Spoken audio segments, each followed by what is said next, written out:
Olá, amigos do programa Panorama Esportivo. Sou Maurício Rodrigues, estou aqui para falar da nona rodada do Campeonato Carioca.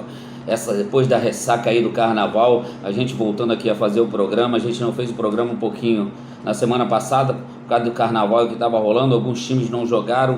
Acho, se eu não me engano, o Vasco que jogou aí no final de semana do Carnaval. Mas a gente está aqui agora para falar da nona rodada do Campeonato Carioca e falar aqui um pouquinho da final do Flamengo contra o Del Valle hoje no Maracanã.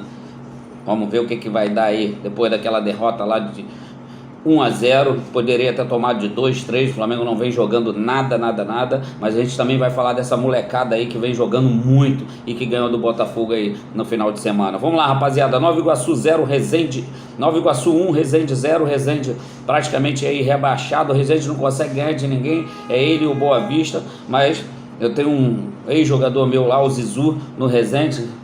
A gente de vez em quando se fala, quem sabe aí o Resende ainda tem 2 joguinhos aí para tentar participar dessa divisão. Fluminense 3, Portuguesa 0. 2 gols do Cano e um golaço do Keno de bicicleta. Só deu o Fluminense até os 25 minutos ali do primeiro tempo. Foi até bem equilibrado. A Portuguesa conseguiu equilibrar, criou algumas chances aí de gol, né? Se não me engano, umas 2 ou 3 ali chances de gol. Mas o Fluminense devagarinho vai colocando o seu time em campo, o seu time titular. O Ganso aí, mesmo andando dentro de campo, é um cara que tem muita visão de jogo. Botou ali o Arias 1 ou 2 vezes na frente do gol, não saiu ali no primeiro tempo, jogou até onde conseguiu. Depois o cansaço aí vai batendo no Ganso, ele cai muito de produção, mas isso é normal. Aí tá 2 meses do campeonato treinando lá pro Campeonato Brasileiro, ou então para as finais aí do Campeonato Carioca. Com certeza o Ganso vai estar melhor. Mas o Fluminense ali até os 25 minutos, como eu falei, achei muito equilibrado, mas depois daí só deu o Fluminense. O Fluminense criou chances, terminou 0-0 o primeiro tempo, depois logo no início ali com 10, se eu não me engano, 12 minutos, o Fluminense conseguiu fazer 1-0 ali com o Cano, um chute da entrada da área, o Cano desviou, conseguiu fazer 1-0, depois aquele oportunismo do Cano, prepara ali a bola pro Arias chutar, o Arias passa direto, o Cano vira e dá de canhota no canto, faz 2-0, e aí depois fazer o Fluminense com triangulações. O Fluminense hoje o Fluminense ano passado jogava muito pelo meio do campo, criava muitas chances ali pelo meio com tabelas ali bem curtas na entrada da área. Hoje o Fluminense consegue jogar aberto, fazendo jogadas de linha de fundo, cruzamentos na área e as jogadas ali no meio. O Fluminense está bem melhor esse ano para mim do que o do ano passado. Para mim foi o melhor time do ano passado no Campeonato Brasileiro, e esse ano aí está melhorando ainda mais com essas jogadas de linha de fundo, com jogadores aparecendo ali no fundo, fazendo jogadas individuais, e o golaço aí do Keno de bicicleta para fechar e abrilhantar ainda mais essa vitória aí do Fluminense. O Fluminense é o time aí a ser batido para mim no Campeonato Carioca, mas tem aí outro time aí que tá dando o que falar, que é o Vasco. A gente já vai falar nesse time também. E o Flamengo dessa molecada. O Botafogo está um pouquinho abaixo, mas o Botafogo a gente sabe que é um time muito guerreiro e que pode dar aí a volta por cima. Já já a gente fala deles também. Então aqui, Botafogo 0, Flamengo 1. Você entra no jogo com 30 segundos de jogo, você toma um gol. Claro que tem muito tempo ainda, dá 89 minutos e meio para você tentar virar o jogo, mas o Flamengo conseguiu ali fazer ali o ferrolho, conseguiu, aquela molecada correu como o time titular não tem corrido, como o outro time que eles colocam ali dos outros jogadores não tem corrido. O Flamengo, nesse time do Flamengo aí, que com pouco tempo de treino, o Flamengo se movimentou bastante, essa molecada se movimentou bastante. O Matheus aí fez o gol logo no início do jogo, com 30 segundos de jogo, desestrutura ali um pouco o time do Botafogo, você tomar um gol ali, mas também tem que ter aqueles caras experientes, Tiquinho, os caras mais experientes, tem que chamar a responsabilidade, o Carly tem que chamar a responsabilidade, chamar o jogo para eles, acalmar o time do Botafogo, porque tinha muito jogo para o Botafogo virar. O Botafogo teve uma chance ali com o Patrick de Paula, um chute de fora da área, depois teve também uma do Tiquinho que o goleiro do Flamengo tirou, depois parou por aí. O Botafogo parou por aí no primeiro tempo, o Flamengo conseguiu ali envolver mais o Botafogo, criou algumas chances ali, um ou outro de gol, teve um pênalti para mim em cima do Mateusão ali no segundo tempo, que não foi marcado, o VAR também não foi chamado. O Botafogo continua em cima, mas aí veio desestruturando tudo. Depois da primeira expulsão ali do Tiquinho, falou primeiro amarelo por Boca, tudo bem que foi falta, o juiz não deu, mas tem que ficar na dele, pode até reclamar, mas não da jeito que ele reclamou com o juiz, levou o amarelo, deve ter xingado, levou o vermelho e cagou mais ainda, dando uma cabeçada no juiz. Vai pegar aí pelo menos uns 3 joguinhos aí de suspensão, mas ele não pode fazer isso. Depois o Botafogo completamente desestruturou. Não sei o que houve, seu treinador deve ter gritado com certeza do lado de fora, mas não teve tempo de acertar. Foi depois da parada técnica o que aconteceu. Depois mais um jogador expulso do Botafogo por reclamação também. Já estava complicado, com 2 jogadores a menos fica muito complicado, mas o Botafogo até que conseguiu criar umas 2 chances ali de gols, uma com o Matheus Nascimento já no final do jogo, que eu achei pênalti.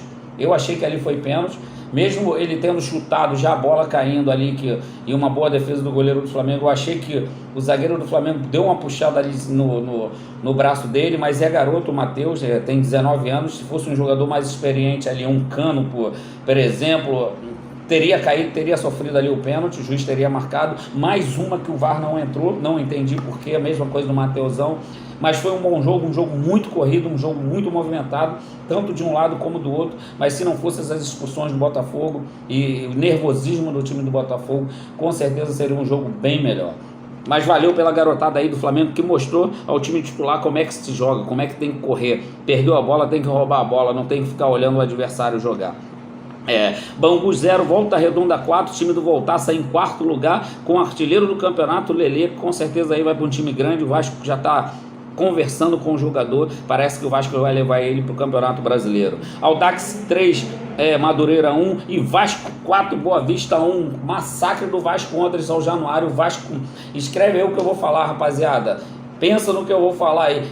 Peck, Alex Teixeira e Pedro Raul, presta atenção nesse trio que o Vasco tem. E o Jair ali no meio campo, que é um volante que aparece muito dentro da área, que cria chances. Tem horas que o Jair está jogando do lado ali do Pedro Raul, o Jair aparece ali de pivô para tocar essa bola ali para quem vem de trás. Muito bom jogador, o Atlético perdeu um bom jogador e vendendo esse jogador aí para o Vasco pegando, o Atlético não tem um jogador assim e cedeu para o Vasco. O Pedro Raul deslanchando, fazendo gol, meteu 2 ontem, mais 2, o Pedro Raul aí crescendo devagarinho. Já no meio de semana o Vasco tinha dado uma goleada também pela Copa do Brasil, onde jogou muito bem também. Nesse jogo o Pedro Raul perdeu muitos gols, mas isso é do centroavante. O centroavante tem que estar ali, tem que finalizar. Pode perder 100 gols, mas tem que fazer pelo menos um. Isso é que o centroavante tem que fazer. O Vasco com muita movimentação, o Vasco com muito preparo físico, o Vasco comendo os adversários, jogando muito bem, um bom futebol, aquele futebol que a sua torcida aí pediu no ano passado e tem pedido já há alguns anos. O Vasco, não vejo o Vasco jogar dessa maneira. Muito bom treinador, o Maurício, deu jeito aí no time do Vasco. O Vasco contratou aí, se não me engano, 15 jogadores no mínimo, e o Maurício conseguiu, o Barbieri conseguiu botar esse time para jogar, então muito pouco tempo.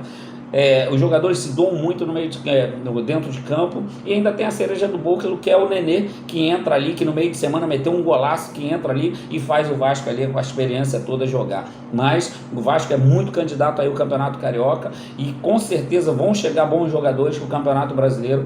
Vai ser um candidato sim ao Campeonato Brasileiro. Vamos ver aí o Vasco, eu estou antecipando isso daí, ainda tem muito tempo para o Campeonato Brasileiro, mas do jeito que eu tenho visto o Vasco jogar, e ainda vão entrar jogadores, né? Tem jogadores para o Vasco contratar, vão chegar jogadores bons, e eu tenho certeza que o Vasco vai brigar aí pelo Campeonato Brasileiro. É assim que tem que ser. O Vasco é grande, o Vasco tem títulos, o Vasco nunca pode ficar numa segunda divisão como ficou aí. O Vasco tem que disputar títulos, e tem todos os anos 3 ou 4 títulos para disputar, e o Vasco tem que estar sempre disputando esses títulos, porque o Vasco é o Vasco, como diz o meu irmão, é o time da virada, e realmente tem jogado muita bola. Rapaziada, vou falar aqui a tabela para vocês do Campeonato Carioca. Flamengo primeiro, 23 pontos, Fluminense segundo, 19, Vasco 17, terceiro, quarto, Volta Redonda 16, Botafogo quinto, 16 pontos, junto com Volta Redonda. Audax 12, Bangu 12 em sétimo, Nova Iguaçu em oitavo, 10 pontos, Madureira 9 pontos, Portuguesa décima colocada 9 pontos, 11º Resende 4 e 12º Boa Vista com 2 pontos. O Boa Vista ali já praticamente desceu de divisão, não tem mais como chegar, já desceu de divisão. Até ali o Resende tem mais 2 jogos ali, precisa vencer os 2 jogos, torcer para a Portuguesa e o Madureira não ganhar ou empatar com alguém. Artilheiro do campeonato, Lelê, 9 gols, moleque muito bom jogador, o Vasco já está atrás dele, com certeza vai levar. E o Cano, que vem em segundo com 7 gols aí no campeonato. Falando um pouquinho aqui da Supercopa, e o Flamengo, é Supercopa, eles inventam tanto nome que eu não sei nem se é Supercopa, mas eu já me perdi em tanto nome que eles...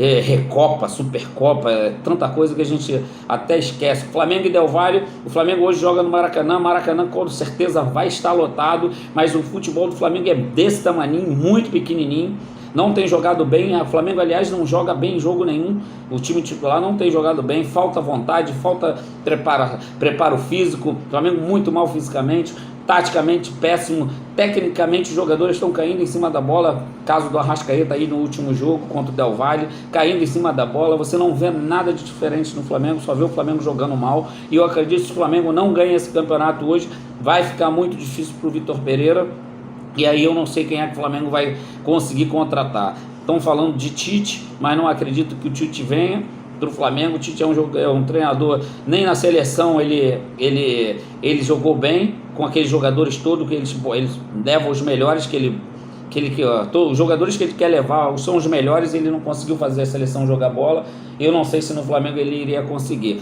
Claro que num clube você tem mais tempo de trabalho, mais tempo para trabalhar, mais tempo para aprimorar seus jogadores, mas o Flamengo está muito mal fisicamente. Eu não sei que tipo de trabalho que é feito no centro de treinamento. O preparador físico, aquilo que eu falei, é o mesmo do Jorge Jesus de 2019, onde o time voava, mas o trabalho eu não sei como é que está sendo feito. O Flamengo não ganhando hoje, vai ficar complicado para o Vitor Pereira, como eu já falei, complicado para alguns jogadores ali que não querem nada, os jogadores não se movimentam, não fazem esforço dentro de campo, não adianta depois perder o jogo e na coletiva ou numa entrevista falar que a gente vai melhorar, que a gente é isso aqui, e a gente vai ganhar título, não adianta. Já é o terceiro que disputa esse ano, já perdeu 2 e não pode perder esse outro dentro de casa com o Maracanã lotado. Eu acredito que se o Flamengo hoje não for campeão, aquela torcida ali do jeito que eu conheço, vai complicar ali para os jogadores, vai complicar para a comissão técnica. Espero que não aconteça nada se o Flamengo não conseguir vencer o jogo, que não tenha nenhum tipo de problema, para que a gente possa aí torcer para o nosso Flamengo, para qualquer time que estiver numa final, que não tenha nenhum tipo de violência, não tenha briga na arquibancada, briga fora da arquibancada, esperar os jogadores lá fora, o ônibus passar, quebrar ônibus, aquilo tudo que a torcida do Flamengo, quando está perdendo, gosta de fazer, aqueles vândalos que tem lá, daquelas torcidas organizadas, que já deviam ter sido banidas. Espero que não aconteça nada disso e espero que o Flamengo possa vencer esse campeonato. Vamos lá, vamos torcer, porque é o que resta pra gente. Jogar bem o Flamengo eu acho que não vai jogar, porque não dá tempo, não deu tempo até agora, eu acho que o Flamengo também não vai fazer isso, mas dá para correr, dá para se esforçar dentro de campo, se não der na técnica, vai na raça. E é assim que o Flamengo é assim que o Flamengo vence os títulos. Rapaziada, muito obrigado, grande abraço para vocês, beijo no coração, fui!